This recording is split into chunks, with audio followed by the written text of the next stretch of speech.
안녕하세요. 저는 올해 36살인 미혼 여성입니다. 제 사연은 결혼이라든지 예비 신랑이라든지 그런 내용은 아니고요. 가족 이야기입니다. 저는 딸만 셋인 집에서 막내딸로 태어났는데요. 위에 언니들은 연년생이고 저만 언니들과 한 9살에서 10살 정도 차이가 납니다. 이 얘기를 하면 주위에서는 막내딸의 늦둥이라서 사랑 많이 받고 자랐겠다고 부러워들 했지만 그 말을 들을 때마다 저는 그저 웃으며 자리를 피합니다. 저는 남들이 부러워할 만한 애정을 받아본 적이 없거든요. 오히려 그 반대로 부모님의 무관심 속에서 컸어요. 부모님 원망도 많이 했는데 오늘 이 시간을 통해서 부모님을 향했던 어리석은 미움을 털어버리고자 컴퓨터를 켰습니다. 저는 딸 집안의 막내딸로 태어나 아직 미혼인 상태인데요. 반면 언니들은 둘 다 시집을 갔습니다. 제가 막 20대가 되었을 때 언니들은 아빠가 소개해준 형부를 만나 결혼을 했어요. 저희 집에는 우리 자매가 상당히 꺼려하는 엄한 아빠가 있고 친구처럼 편한 엄마가 계십니다. 언니 둘은 결혼을 해서 집을 나가고 없으니 저만 부모님과 같이 살고 있었어요. 언니들이 집에 없으니까 부모님의 관심이 그나마 저한테 집중되었는데요. 자식이라고 저밖에 안 남았으니 집중할 수밖에 없어서 옛다 애정 받아라 그런 느낌으로 관심을 받았던 기억이 납니다. 원래부터 그렇게 자라왔기 때문에 이 서운함조차 저는 익숙한 사람이었습니다. 우리 집엔 아들이 없어서 부모님한테 장녀가 너무 중요했고 연년생인 둘째 딸의 뒷심 또한 장녀 못지않게 중요한 존재로 대우받았어요. 제가 초등학생일 때 부모님은 고등학생 언니들에게 휴대폰을 해주고 교복 맞춰주고 학원 보내준다고 돈을 왕창 쓰시고 제게는 떡볶이 한 컵 사주신 적이 없으세요. 제가 중학생일 때는 학원은커녕 언니들 취업 때문에 정신없어서 저를 돌봐주지 않았죠. 또 제가 대학을 입학할 당시에 부모님은 언니들 결혼 혼수 대준다고 돈을 쏟아붓던 시기라서 여윳돈이 바닥난 상태였습니다. 제게 첫 등록금만 내주시고 나머지 등록금은 제가 따로 장학금을 받거나 알바해서 번 돈으로 메꿔 넣었죠. 언니들이 학교 다닐 때는 아빠가 직장인이었거든요. 그래서 언니들은 학교 다닐 때 알바 한번 해본 적 없고 등록금뿐만 아니라 용돈까지 챙겨받았던 걸로 기억해요. 저 때는 아빠가 퇴직했던 때라 아빠 힘에 부쳐서 해주고 싶어도 그럴 수 없었다는 거 이해합니다. 그래서 저도 따로 불평을 늘어놓지 않았어요. 물론 저는 집에서 거의 없는 존재나 마찬가지여서 사춘기 투정 부릴 곳조차 없긴 했어요. 언니들 뒤에 가려서 매일 혼자 스트레스 풀고 놀고 그랬습니다. 언니들은 가끔 저더러 부모님이 성적 관리도 안 해주고 놀아도 신경 안 써서 좋겠다고 하는데 그 말을 듣고서 한참 사춘기일 때 저는 언니들이 나를 약올리는 건가 생각이 들었어요. 제가 불평만 안 했다 뿐이지 저는 부모님 관심 받는 언니들이 훨씬 부러웠으니까요. 여기까지만 말씀드려도 제가 어떤 환경에서 어떤 대우를 받고 자랐는지 대충 감이 오시지 않습니까? 다들 아들 하나 낳아야 되는 거 아니냐고 과거에 부모님한테 그렇게 잔소리를 해댔다는데 저희 부모님은 딸 셋이면 충분하다고 아들보다 딸이 속정 깊다면서 시대를 앞선 답변으로 주위의 간섭을 차단했다고 들었습니다. 그 마음이 제게까진 닿지 않았던 걸까요? 제 눈에는 부모님이 아들 없어서 언니들한테 뼈 빠지게 쏟아붓는 걸로만 보였거든요. 저희 아빠가 늘 호랑이처럼 지엄한 분이라고 말씀드렸잖아요. 그만큼 다가가기 어려웠다는 말인데 언니들조차 아빠랑 속 얘기는 거의 안 해봤을 거예요. 아빠는 평소 저희와 대화를 나눌 때 격식을 차린 자리에서만 저희를 불러다 나앉혀놓고 말씀하시는 분이셨습니다. 주로 사회생활 대처며 앞으로의 계획 등 이런 진부한 얘기를 할 때만 저희에게 대화를 시도했죠. 이런 대화만 하는데 어떻게 마음으로 가까워질 건덕지가 있었겠습니까? 아빠와 저희 자매가 친해지기 어려웠던 또 하나의 이유는 바로 시집이었는데요. 아빠는 늘 저희가 빨리 시집을 가길 바라셨습니다. 아빠는 택배를 하는 공무원이셨는데 정년 퇴직하기 전에 축의금 뿌린 거 거둬야 된다고 언니들이 나이 30대고 나서부턴 그렇게 결혼하라는 말을 입에 달고 사셨어요. 그래서 언니들은 그 성화에 못 이겨 아빠가 붙여주는 남자와 결혼을 서두르다시피 했습니다. 저는 말씀드렸다시피 언니들과 나이 차이가 좀 있어서 당시에 20살이었던 제게는 아빠가 차마 결혼하라고 재촉 못하더군요. 언니들이 나이 40일 때 저는 그때서야 30대가 되었는데요. 그쯤에는 아빠는 당연히 퇴직하고 연금을 받고 있었고 저는 돈을 보태어 부모님께 생활비를 드리며 직장 생활을 하고 있었습니다.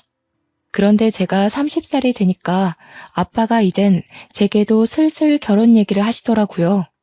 너는 언제까지 시집도 안 가고 이렇게 살 거니? 어디 좋은 남자 없어? 네 나이 되면 주변에서 소개팅도 들어오고 한다던데 어째 너는 그런 것조차 하나 없냐? 나는 아직 결혼 생각 자체가 없어. 주위에서 소개팅 들어와도 내가 안 받겠다고 하니까 아빠가 모르는 거지. 결혼하고 싶은 사람이 생기면 그때 돼서 생각해 볼게. 그게 언젠데? 아빠 죽으면 그때 갈래? 부모 하나 없이 결혼하면 그것도 요즘은 흠이다. 널 늦게 낳아서 그렇잖아도 우리가 사돈 될 사람보다 나이도 많을 텐데 우리 죽고 없으면 너 누구 손잡고 식장 들어갈래? 무슨 말을 또 그렇게 해. 그럼 내가 아무 남자 붙잡고 결혼했으면 좋겠어? 아빠 말대로 시기 맞춰서 억지로 결혼했는데 만약 불행하면? 그건 내 책임이라고 할 거야?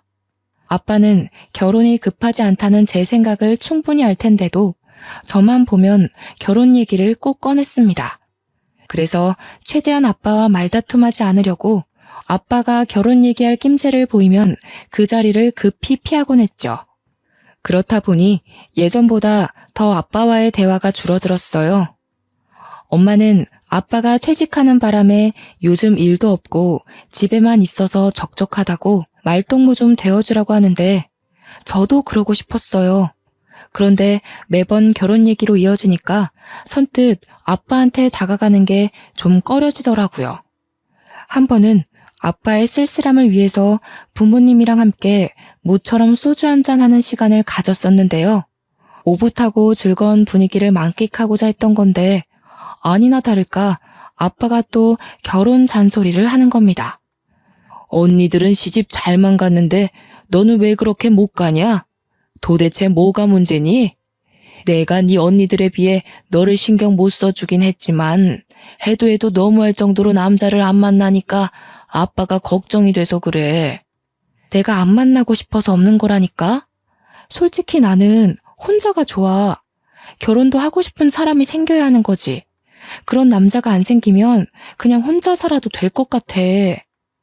이거 싫고 저거 싫고 그래서 어떻게 결혼해서 남편이랑 어울려 살래? 혼자 살면 그건 뭐 좋은 줄 알아? 나중에 다 죽고 너 혼자 세상에 남겨지면 그것만큼 후회되는 일이 없을 거다. 아빠야말로 왜 이렇게 결혼에 집착해? 어차피 언니들 결혼한 걸로 아빠가 뿌렸던 축의금 다 거뒀잖아. 그럼 됐지. 뭘 나한테까지 바래. 뭐야? 거두긴 뭘 거둬? 아빠가 어디 남들 결혼식에만 돈 뿌린 줄 알아? 돌잔치며 백일잔치며 돈을 안 들인 곳이 없어. 누가 그러래? 그래서 내가 일찌감치 말해줬잖아. 나는 결혼 생각 없으니까 더 이상 돈 뿌리지 말라고.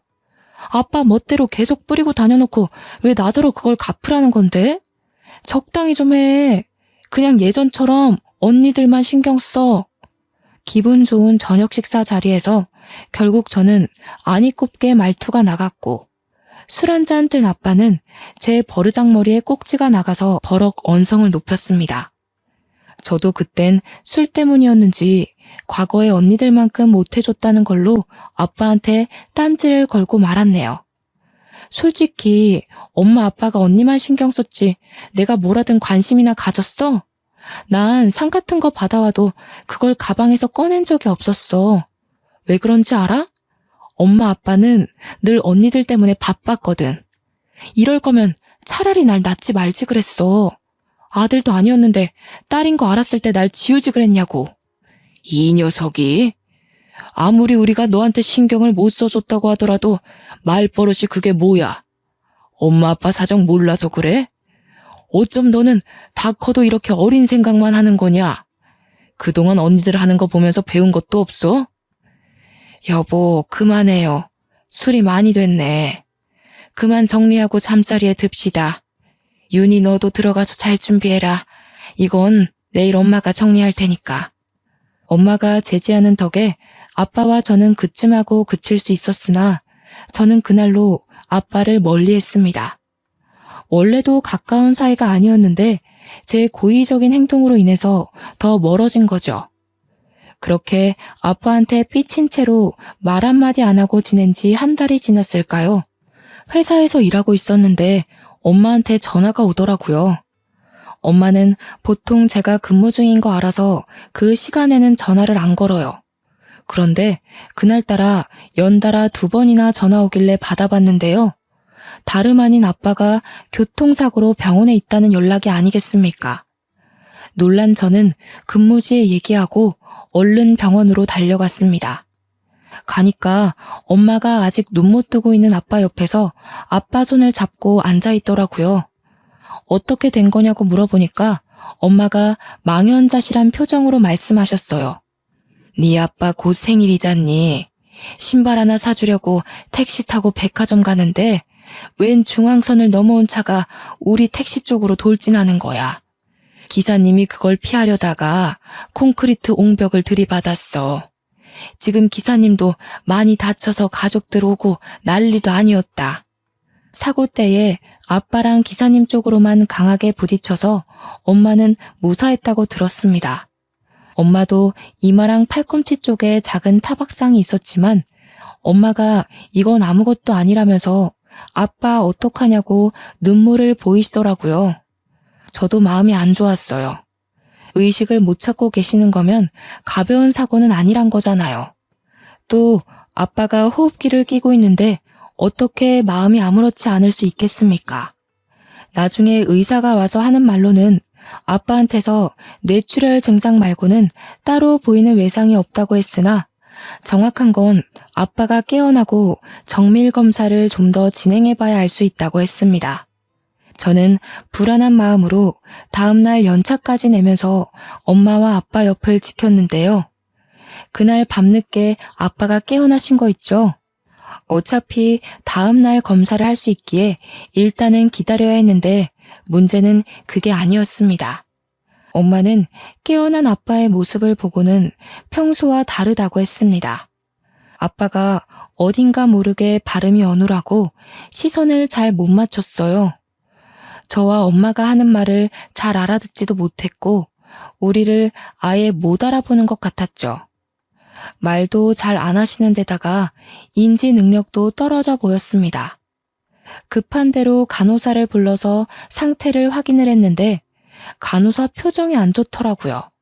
왜 그러냐고 물어봐도 간호사는 증상이 예상외로 안 좋다고만 대답할 뿐 선뜻 정의를 내려주는 게 아니라서 더 묻지는 못했습니다.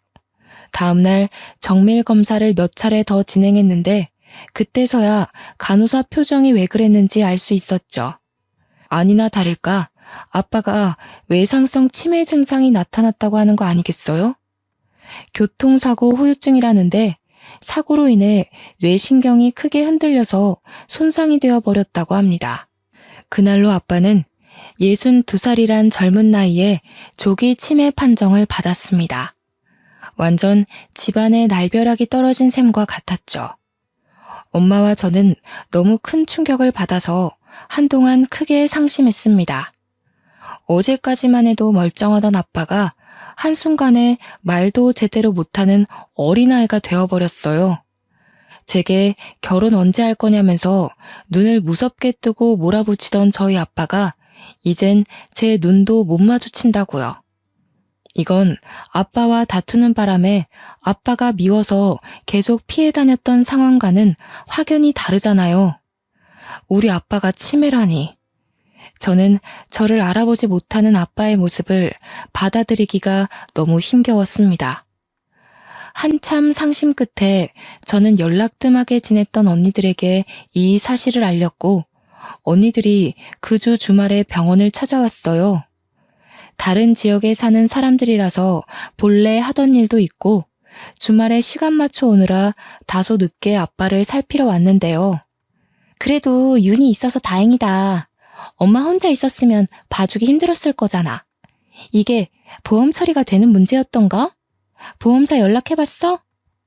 뇌 손상이라고 하더라도 치매 쪽으로 빠지면 보험에 불리하다는 말을 들은 것 같은데. 우선 여기 있지 말고 요양병원으로 옮기는 것부터 하자. 여기 병원 돈 많이 나와. 명절이 아니고서야 만날 일이 없어서 언니들과는 오랜만에 만나는 거였습니다.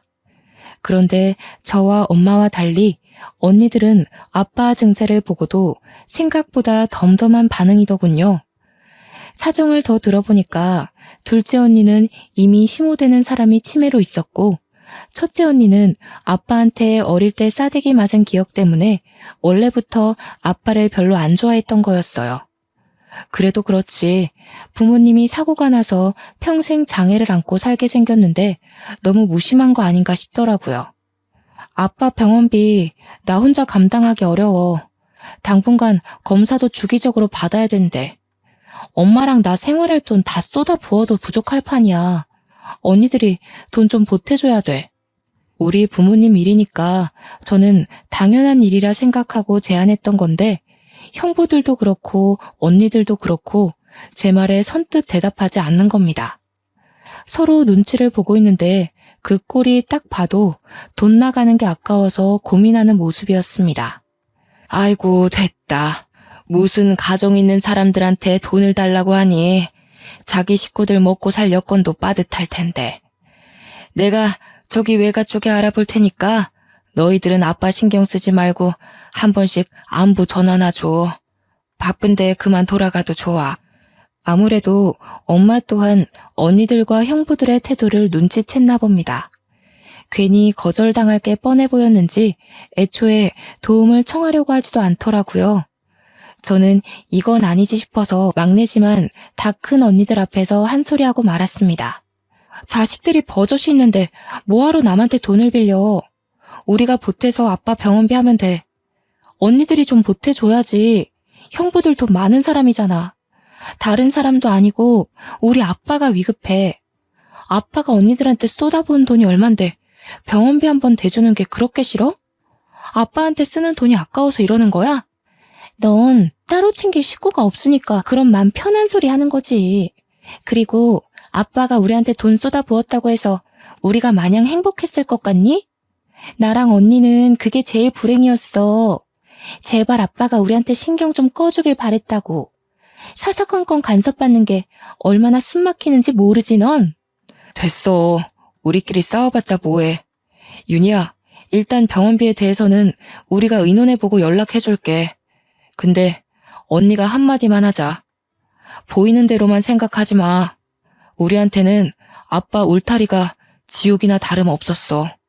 저는 그냥 자식된 도리로서 병원비 좀 보태달라고 했을 뿐인데 제가 이런 경고까지 들어야 할 정도로 잘못했던 걸까요? 첫째 언니나 둘째 언니나 제 말에 울컥해서 아빠에 대한 반감을 고백했는데 이 자리에 아빠가 있다는 것도 잊었나 봅니다. 아무리 아빠 정신이 온전치 못한 상태라고 해도 아빠가 함께 있는 자리였단 말이에요. 어떻게 저리 기본적인 도리도 없을 수가 있죠? 엄마는 이미 언니들을 등지고서 아빠만 살피고 있었는데 표정을 보니까 언니들한테 실망한 기색이 역력했어요. 그런데도 그 실망한 표정을 언니들한테는 들키지 않으려고 숨기더군요. 언니들은 그 정도의 말밖에 안 하고는 고작 병실에 30분 정도 있다가 우르르 나가버렸습니다. 심지어 전화로 연락해준다고 하더니 며칠을 기다려도 전화 한 통이 안 오더군요. 그래서 제가 작은 언니한테 먼저 전화를 걸었습니다. 내 돈이 아니잖아. 나도 그날 집에 내려가는 길에 네 형부랑 많이 다퉜어. 지금 합의 본 액수가 한 100만 원이거든? 더는 어려워. 100만 원? 아니 병원비에 앞으로 요양비까지 들어갈 돈이 많아. 그럼 나랑 엄마는 손가락 빨면서 지내? 아무리 출가 외인이라지만 너무하는 거 아니야? 그럼 어떡하라고. 네 형부 엄마도 치매 환자야. 이미 거기에도 돈 엄청 들어가. 가뜩이나 애들 학비까지 대줘야 돼서 우리도 예전만큼 넉넉지가 않다고. 저도 무턱대고 돈을 달라고 할 생각은 없었지만 작은 언니가 말하는 태도가 너무 기분 나쁘더라고요. 그래서 몇 푼을 더 따지고 들었던 것 같습니다. 작은 언니만 그랬으면 제가 이 정도로 우라통이 터지진 않았을 겁니다. 큰언니라는 사람은 작은 언니보다 더 했는데요. 왜냐면 큰언니는 고등학교 때까지 아빠한테 싸대기를 맞았거든요. 장녀라는 이유만으로 큰언니는 가장 가혹한 훈육을 당해왔어요. 그래서 그런지 아빠에 대한 반감이 작은 언니보다 더 컸습니다. 아빠가 붙여준 남자랑 결혼하는 바람에 내 인생 망했다고. 네가 첫째의 고충을 알아? 내가 첫째라고 너희들 대표해서 얼마나 혼났는데. 네가 잘못해도 내가 맞고 윤정이가 잘못해도 내가 맞았어. 너라면 아빠가 곱게 보일 것 같니? 사춘기야. 언니가 지금 나이가 얼만데 사리분별을 못해? 아빠가 아픈데 그때 반감을 이렇게 풀면 어쩌자는 거야. 그건 그거대로 아빠한테 사과를 받던가 한바탕 싸우던가 뭘 하든 나중에 할 일인 거지. 여기서 그 얘기가 왜 나와? 네가 뭘 알겠니? 윤정이 집에서 100만 원 해준다고 했다며? 나도 100만 원밖에 못 해주니까 정 힘들면 네가 좀 아껴서 살아. 넌 네가 번 돈 너한테만 쓰잖아. 그리고 너는 아빠가 남자 안 붙여줬지? 그것만으로도 행운인 줄 알고 아빠한테 은혜 갚는다 생각해. 제가 결혼 정년기가 되었을 땐 아빠가 퇴직하는 바람에 어쩔 수 없이 아빠로부터 소개를 받지 못했던 거였는데요. 그걸 저더러 특혜라고 생각하라는 큰언니 말이 너무 어이없지 않습니까? 언니들이 아빠한테 가장 크게 서운해한 점은 다름 아닌 결혼 때문이 가장 컸습니다. 언니들은 막상 결혼할 때는 좋다고 결혼해놓고 부부싸움을 하기만 하면 자신들의 인생을 이렇게 만든 아빠를 욕했어요. 아빠 덕분에 의사 사모님, 대기업 과장 사모님 소리 듣고 살면서 늘 불평불만이 많았죠. 저도 더는 구질구질하게 애걸하고 싶지 않아서 언니들에게 고작 200만 원의 도움만 받았고 나머지는 제가 아끼고 아껴서 모든 걸 해결했습니다. 어쩔 수 없이 대출까지 받으면서요. 그렇게 아빠가 태어날 때까지 부지런히 아끼며 살다가 의사가 더는 손댈 방도가 없다고 하여 아빠를 모시고 집으로 귀가하였습니다. 일상처럼 완벽하게 복귀될 거라는 기대는 당연히 안 했어요. 치매에 대해 많이 검색도 하고 조사도 해봤거든요. 그래서 매사에 불안한 마음으로 출근을 했는데요. 아니나 다를까 한날은 퇴근하고 갔더니 엄마가 급하게 외출 준비를 하고 있는 겁니다.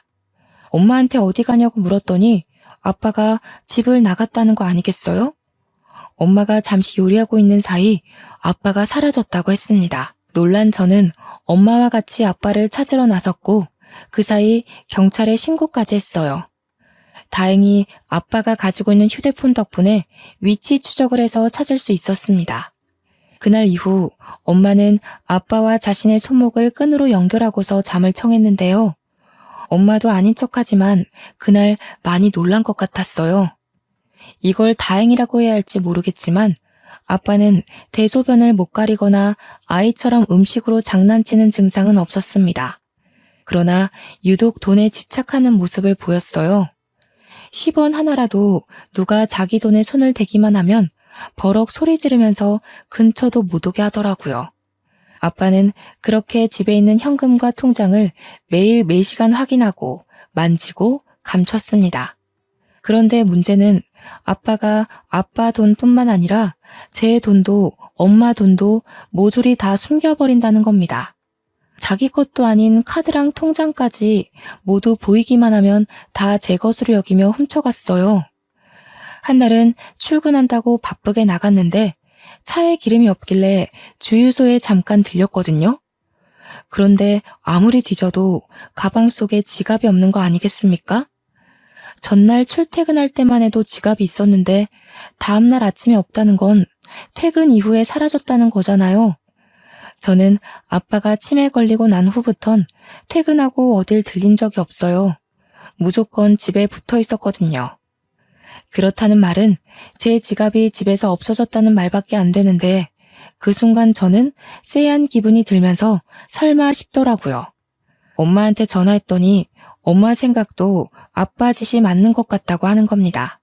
엄마가 아빠 자는 사이에 몰래 확인해서 있으면 빼내서 갖다 주겠다고 했습니다. 아빠의 이런 행동은 제가 근무지에서 일 때문에 예민해진 날이면 좀 스트레스로 와닿았어요. 그래도 참을 수 있을 정도라 여태 직접적으로 따지지는 않았죠. 저는 차를 몰고 집까지 결국 돌아갔는데요. 아무리 기다려도 엄마가 안 나오는 겁니다. 다시 전화했더니 이젠 전화도 안 받더군요. 결국 제가 올라갔는데 문을 열자마자 싸우는 소리가 들렸어요. 알고 보니 엄마가 제 지갑 빼내려다 아빠한테 걸려서 맞고 있는 게 아니겠습니까? 놀라서 신발도 못 벗고 들어가 아빠를 말렸는데 이번엔 아빠가 저를 모르는 사람 취급하며 저한테 손찌검을 하려고 하더라고요. 그걸 또 엄마가 일어나서 말리고 아주 난장판인 순간이었습니다. 안 그래도 회사 지각에 차 기름 넣을 시간까지 없어서 예민한 상태였는데 결국 저는 여태 쌓여있던 불만을 모두 터뜨리고 말았습니다. 제발 좀 그만해 아빠. 우리 힘들어. 아빠 때문에 안 그래도 살기 힘들다고. 아빠가 이렇게 우리 숨통 조르지 않아도 엄마랑 나 죽을 것 같이 힘들어. 아빠 때문에 나 회사 잘리면 아빠 뭐 먹고 살 건데? 우리 어떻게 살아가냐고. 제발 그냥 가만히 좀 있어주면 안 돼? 아무것도 하지 말고 제발 좀 얌전히 있어. 그러면 안 되는 줄 알지만 제가 울면서 악을 썼더니 아빠가 올리고 있던 손을 내리더군요. 그리곤 엄마를 밀치고 다시 제 지갑을 들고 가 꽁꽁 숨기는 짓을 이어갔어요. 말이 안 통한다는 건 이미 아빠가 치매 판정을 받았을 때부터 알았던 사실인데 그 순간엔 알고 있는 그 사실마저 모든 게 원망스럽더라고요. 저는 그 자리에서 한참이나 서럽게 울었습니다. 다 포기하고 아무것도 안 하고 싶었어요.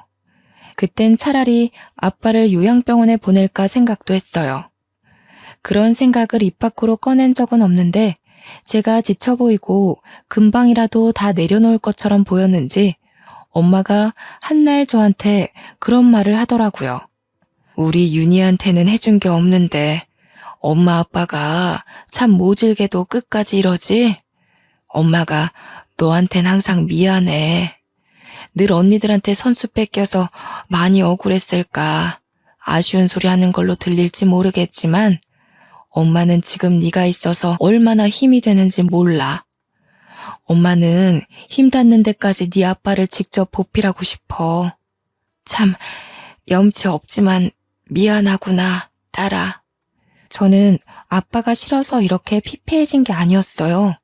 그냥 상황이 그럴 수밖에 없었을 뿐이라고 봐요. 그래서 엄마가 하는 말에 저는 또 한 번 흐트러진 정신을 다잡으려 안간 힘을 썼고 주저앉고 싶은 마음을 겨우 참았습니다. 그렇게 얼마 후 제 생일이 다가왔는데요. 주위에서 저더러 생일 축하한다고 술 한잔 하자는 약속이 많이 들어왔는데 그날은 제가 왜 그랬는지 생일만큼은 집안 생각을 하고 싶지 않아서 친구들과 보내게 되었죠. 엄마한테 문자로 오늘 생일이라서 늦게 들어갈 것 같다고 해버렸어요. 아빠가 치매 걸리고 난 후 처음으로 친구를 만나는 날이었죠. 엄마는 흔쾌히 알겠다고 해주셨고 생일 축하한다는 메시지도 함께 보내주셨습니다. 그 자리에서 저는 동료 직원 제안으로 남자까지 소개받으며 분위기를 즐기려고 애썼어요. 다들 저를 세상에서 가장 중요한 사람처럼 치켜세워주며 태어난 것을 축하해주는데 시궁창 같던 삶에 빛 한 줄기가 새는 느낌이더라고요. 아, 그래. 나 원래 이렇게 살았지. 바깥 세상은 이리도 아무렇지 않게 돌아가고 있었지 싶었습니다. 그런데 그 즐거움을 만끽하는 것도 그리 길지 못했어요. 중간에 엄마한테서 전화가 왔는데 일단 한 번은 안 받았어요. 그리고 두 번째 왔을 때는 제가 문자로 답을 했는데요. 엄마한테서 바로 답장이 오더라고요. 아빠가 저를 찾으려고 집 앞에 나갔다가 사라졌다는 겁니다. 걱정은 되었지만 아빠가 사라지는 경우가 종종 있었기에 제가 우선 경찰에 신고하겠다고 엄마를 안심시켰습니다. 그렇게 몇 시간 후 이 차를 가기 위해 장소로 옮겨갈 때 엄마한테서 다시 걸려온 전화 한 통을 받게 되었는데요.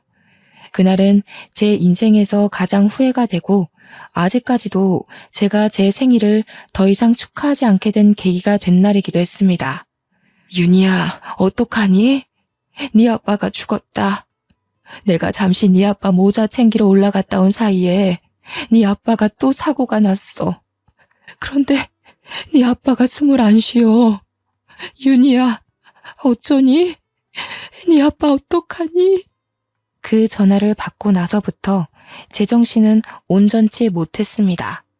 어떻게 집까지 갔는지 구체적인 기억이 없어요. 그냥 어디 가냐는 동료들의 말에 미친 듯이 택시를 잡고 병원에 갔다는 느낌 정도만 남아있네요. 그렇게 찾아간 병원에서 저는 들어가기 전부터 아빠를 발견했는데요. 이전처럼 병실에서 호흡기 끼고 있는 아빠가 아닌 장례 차량으로 이송 중인 아빠를 발견한 거였어요. 천으로 똘똘 감싸져 있는 탓에 엄마가 아니었다면 아빠인 줄도 몰랐을 겁니다. 아빠는 뺑소니 사고를 당해서 그 자리에서 바로 눈을 감으셨다고 해요. 그 순간 얼마나 후회가 되었는지 모릅니다. 그냥 술자리 가지 말고 집에 갔다면, 내가 제 시간에 집에 들어가서 가족들이랑 생일을 보냈다면, 그랬다면 우리 아빠가 죽지 않았을 텐데. 나 찾느라고 그 차가운 길바닥에 나갔다가 아프게 돌아가시는 일은 없었을 텐데. 자책이 깊어지자 후회의 눈물이 흘렀고 아빠가 돌아가신 게 모두 저 때문인 것 같아서 정신적으로 너무 힘들었습니다. 아빠의 부고 소식에 언니들까지 그 새벽에 다 올라오고 저희는 정신없이 장례를 준비했어요. 형부가 상주를 서고 다들 장례 절차랑 비용에 대해 안내받는다고 정신이 없었는데 저는 구석에 박혀서 죄책감에 고개도 못 들고 바보같이 계속 울기만 했습니다. 그러자 첫째 언니가 약간 짜증을 내면서 저를 부르더군요. 최윤희, 언제까지 놀고 있을 거야? 지금 갑자기 상나서 한 손이라도 더 필요한 거 몰라? 적당히 하고 와서 도와. 그런다고 아빠가 살아 돌아오시는 거 아니다. 너도 아빠한테 짜증 많이 냈다면서. 엄마 말론 아빠 때문에 네가 많이 힘들어했다고 그러던데? 너도 솔직히 그만하고 싶었을 거 아니야. 그리고 언젠가 일어날 사고였어. 치매 증상에서 제일 위험한 게 밖으로 놔두는 거잖아. 사고랑 직결된 문제니까. 언니 둘은 저더러 자기들이랑 똑같이 아빠한테 학을 떼놓고선 뭘 이제 와서 후회하고 오냐고 하더라고요. 그 소리를 듣는데 화가 났던 저는 당시 저의 죄책감을 언니들한테 풀려고 했던 것 같아요. 언니들은 아빠 자식 아니야? 지금 남이 죽었어. 아빠가 돌아가셨는데 겨우 그렇게밖에 말 못해? 막말로 아빠가 언니들한테 형부들 붙여준 게 그렇게 잘못된 일이야? 언니들도 형부들 돈 많아서 좋다고 여기저기 자랑하고 다녔잖아. 잘난 것도 없는 언니들 아빠가 뒷바라지 다 해서 사모님 소리 듣게 만들어줬잖아. 어머머, 우리가 무슨 자랑을 했다고 그래. 너 없는 소리 지어내고 그러는 거 아니다. 잘 모르면서 어줍잖게 시비 걸지 마. 그리고 방금 잘난 것도 없다고 했니? 너만큼 잘난 게 없겠어? 머리에 피도 안 마른 게 기어오르네. 아빠 방법이 틀렸다고 해도 나는 언니들이 그걸 이해해줄 나이가 됐다고 봤어. 나도 아빠가 어떤 마음으로 언니들한테 애썼는지 알겠는데 언니들은 대체 왜 몰라? 아니면 알고도 그냥 모르고 싶은 거야? 어떻게 그 나이 먹고도 철이 없을 수가 있어. 이게 술 먹고 왔다더니 돌았나. 조용히 안 해? 사람들 다 보는 데서 교양 없게. 너야말로 생일 파티 한다고 철없이 술 먹다가 온 거잖아. 네가 술 먹는다고 늦게 오지만 않았어도 아빠가 밖을 나갔겠니? 그렇잖아도 제가 스스로 자책하고 있던 부분을 작은 언니가 콕 집어 얘기해주니까 순간 목구멍이 턱 막히더라고요. 당시에는 그랬어요. 아무리 이런저런 이유를 갖다 붙여도 아빠가 돌아가신 건 결국 저 때문이라는 결론밖에 내릴 수가 없었죠. 저제, 이러지 말고 그냥 앉아서 쉬어. 우리가 다 할게. 그리고 이거, 돈 필요하면 나한테 따로 연락해. 내가 처제라면 얼마든지 보태줄 수 있어. 형부가 슬쩍 제 손에 무언가를 쥐어줬는데 다름 아닌 돈이었습니다. 그러면서 제게 귓속말로 덧붙이는 말이 부르기만 하면 언제든지 서울로 올라온다는 겁니다. 아, 그러고 보니 현실 때문에 잠시 잊고 살았는데요. 제게는 언니들한테 말 못했던 엄청난 비밀이 하나 있었습니다. 큰형부, 작은형부 둘 다 제게 다른 마음을 품고 있었다는 거예요. 과거의 형부들은 하나같이 전부 언니들을 소개받고도 저한테 따로 관심을 보였습니다. 막내딸은 얼굴도 안 보고 데려간다는데 제가 딱 그 짝이었거든요. 제 입으로 이런 말 하기 좀 그렇지만 우리 세 자매들 중 제가 가장 외적으로 뛰어난 편이었어요.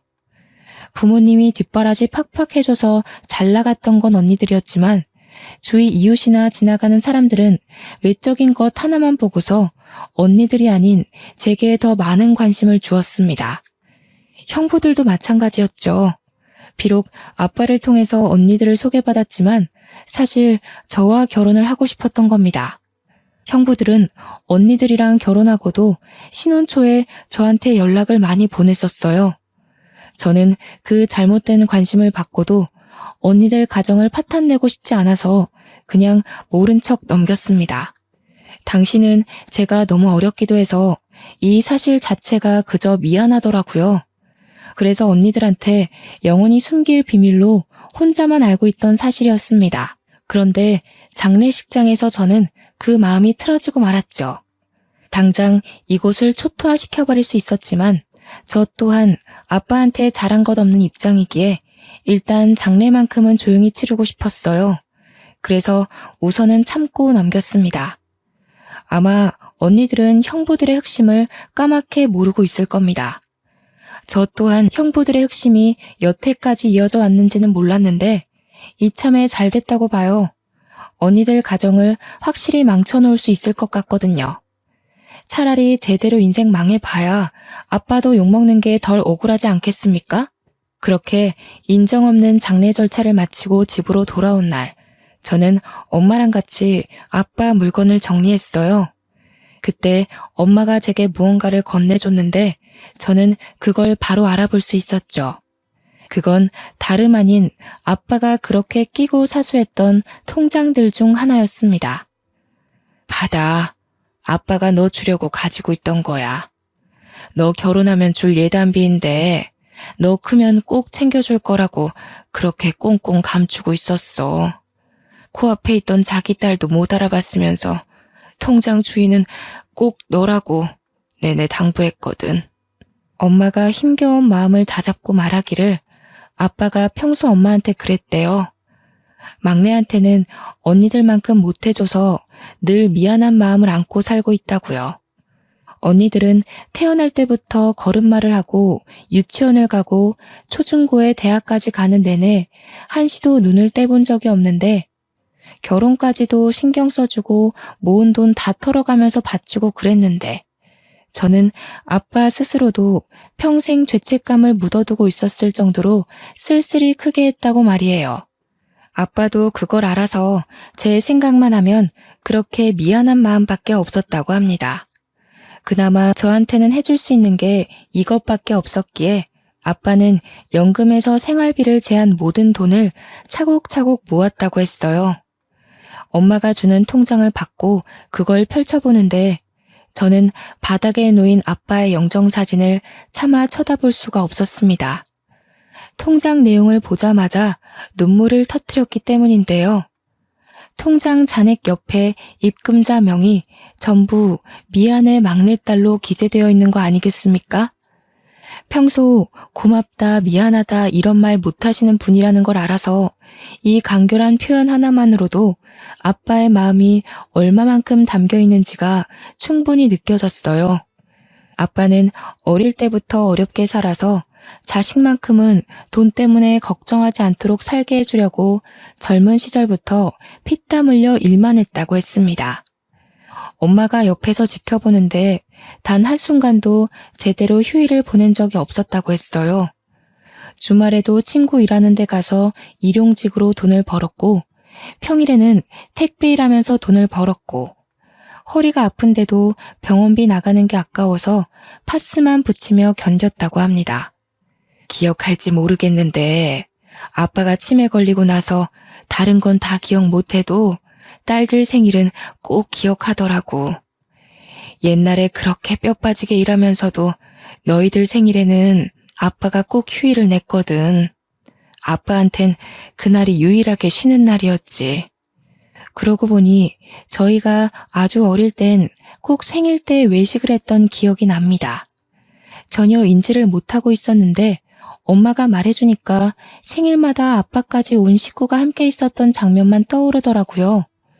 그래서 아빠 사망한 그날도 제 생일인 걸 알았던 아빠가 제가 늦게까지 집을 안 오니까 무슨 일 생긴 것 같다고 나선 거였다고 하네요. 이 말을 듣고서 저는 더없이 오열을 했습니다. 아빠를 너무 몰라줬던 것 같아서 마음이 아플 정도로 미워졌어요. 그러면서 동시에 언니들을 향한 증오는 갈수록 더 커지더군요. 그래서 저는 마음을 추스르고 난 후에 바로 일을 저질렀습니다. 형부들이 제게 전화했던 녹음 내용이랑 메신저 기록을 전부 언니 둘에게 보내버렸어요. 그 뒤로 언니들이랑 형부한테서 오는 연락을 받지는 않았지만 전화 오는 횟수로 보아하니 이미 집안이 풍비박산 난 게 아닐까 확신이 들더군요. 그리고 저는 연차를 연달아 내고서 엄마와 함께 휴양지로 가 마음을 더 추스르고 오기로 결정했습니다. 엄마랑 바로 다음날 집을 떠났어요. 언니들이랑 형부가 저희 집을 찾아왔을지도 모르겠네요. 이 글은 현재 태국에서 2주째 지내다가 시간이 나서 작성 중에 있습니다. 아빠가 돌아가신 지 아직 한 달도 채 되질 않았어요. 저와 엄마의 마음은 많이 괜찮아졌으나 그래도 아직은 시간이 더 필요할 듯합니다. 그리고 아빠가 제게 주려고 모았다던 예단비 있잖아요. 그걸 차마 다시 꺼내볼 용기도 없고 꼭 결혼을 해야만 쓸 수 있을 것 같아서 고이 모셔뒀습니다. 아빠가 원하는 대로 꼭 사랑하는 배우자와 결혼을 해서 훗날에도 아빠에게 받는 예단비로 기억하고 싶거든요. 아빠를 기억하는 평생이 가슴 미어지게 아프겠지만 저는 그래도 아빠를 잊고 싶지 않아요. 제 어리석은 마음 때문에 아빠를 외면하느라 못해드렸던 효도를 이렇게나마 갚아드리고 싶습니다. 영원히 아빠를 잊지 않고 마음으로 기억하면서 곁에 있는 것처럼 그리고 싶네요. 이렇게 아빠를 갑작스레 여의게 될 줄 알았다면 아빠랑 사진도 많이 찍었을 텐데 그게 가장 후회가 됩니다. 아빠랑 같이 찍은 사진이 단 한 장도 없더라고요. 사실은 아빠가 아닌 제가 너무 무심한 딸이 아니었나 싶습니다. 아직도 자꾸 아빠에게 모진말 했던 것만 기억이 나는데 이건 자식으로서 온전히 철없고 어리석었던 죄에 대해 벌 받는 거라고 생각해야겠죠. 제가 아마 제 생일을 다시 축하할 수 있을지 모르겠습니다. 축하를 받더라도 아빠를 꼭 찾아가 아빠와 함께하는 생일을 보내지 않을까 싶어요. 이제 와서 하는 말이 무슨 소용일까 싶지만 이 글을 쓰는 내내도 아빠가 너무 보고 싶습니다. 아빠한테 보고 싶다는 말을 해본 적이 없는데 그 처음이 하필 너무 늦어버려서 이렇게 허공에 대고 후회만 하고 있네요. 아빠가 다음 생에는 부유한 자식으로 사랑받는 남편으로 존경받는 부모로 태어났으면 좋겠습니다. 저희 같은 철부지 딸내미 말고 아빠의 마음과 노력을 알아주고 안아줄 수 있는 그런 가족을 만났으면 좋겠어요. 그리고 너무 늦었지만 마지막으로 아빠한테 한 번도 못했던 이 말을 전하고 싶습니다. 아빠, 키워주셔서 감사합니다. 가족을 위해 너무 수고하셨어요. 부디 위에서는 매일을 두 발 뻗고 편히 쉬시길 바래요. 우리 아빠, 내가 너무 사랑해. 안녕, 아빠. 후회라는 게 이렇게 가슴이 아프네요. 다들 저처럼 벌받지 마시고 꼭 가족에게 꼭 사랑 표현 많이 해주셨으면 합니다. 이만 글을 마치도록 할게요. 긴 글 감상해주셔서 감사합니다.